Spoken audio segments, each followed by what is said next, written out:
work out in the institution so far to bring us this far, and there's going to be a lot more to come.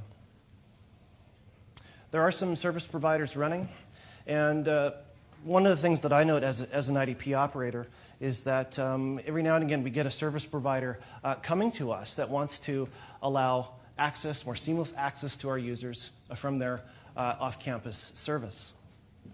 One of the first things I say to these service providers is, hey, are you a member of the Canadian Access Federation? The answer is often no, and so I try to direct them towards Wendy and all of the services there. To get a service provider signed up into the Canadian Access Federation, there is no charge, right? And there's just some values in terms of them extending their services to a much wider community. As many of you know, within the Lower Mainland here, the TransLink UPass project has been very active in the past year or so. There are 11 Lower Mainland schools that have put together a point-to-point trust framework to allow that UPass service activation to more seamlessly work with users' home credentials.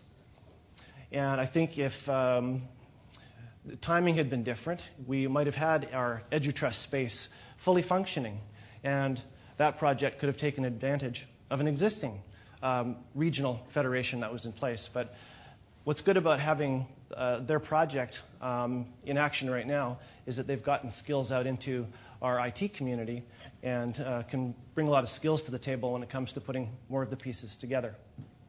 Regionally, as you know, our BCNET Identity Management Working Group is involved in this discussion.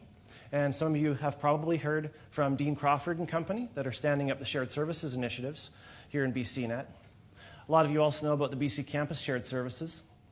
And we see the emerging shared services from BCNET and those existing BC Campus Shared Services as ideal use cases that we can